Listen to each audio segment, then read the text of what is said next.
But let me tell you first, in thanking Miriam Rajavi, thank you so much to invite me.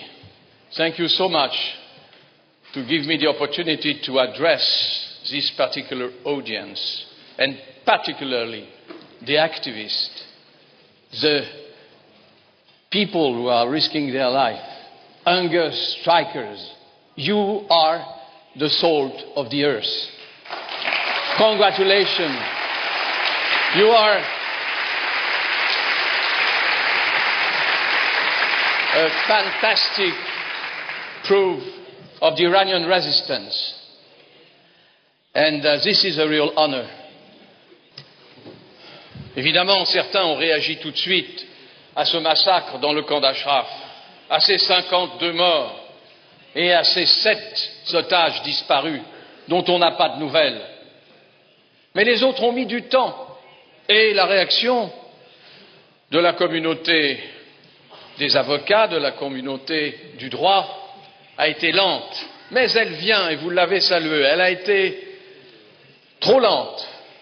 Mais maintenant, nous devons absolument, avec tous les moyens qui sont à notre disposition, dans la parole publique dont certains peuvent bénéficier, nous devons à chaque fois rappeler que 7 personnes manquent à l'appel. Où sont-ils? Sont-ils encore en Irak? Ou au contraire, ont-ils été transportés, délivrés, donnés, vendus à l'Iran?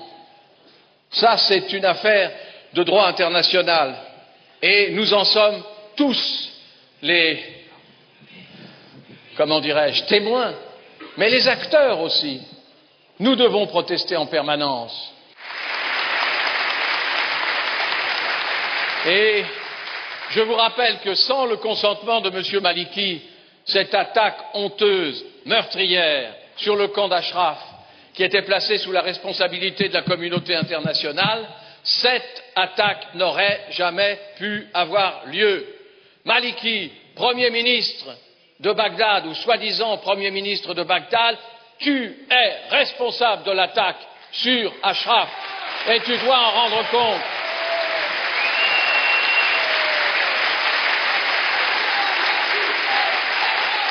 Tout à l'heure, on vous dira, des gens très compétents qui connaissent mieux le dispositif de défense et de protection d'Ashraf, on vous dira qu'il n'était pas possible que sans l'aide précise des Iraniens, des Pasdaran, il n'était pas possible d'attaquer ce camp d'Ashraf qui était gardé en permanence par des Irakiens, des soldats irakiens. Ça n'était pas possible, donc c'est non seulement une complicité, mais c'est un meurtre de la part de cet homme, Premier ministre, dit-on, de l'Irak.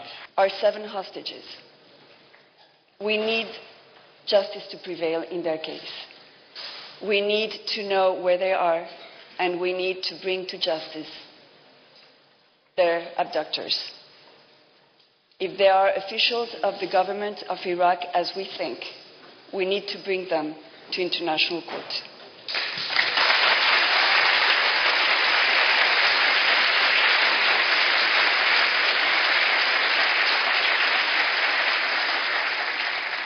But we also need security to the residents of Camp Liberty.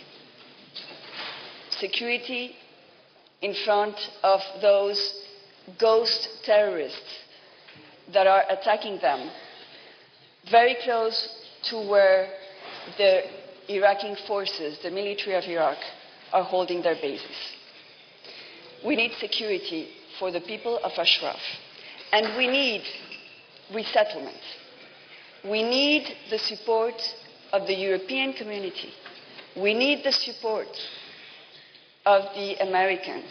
We need the support of the international community.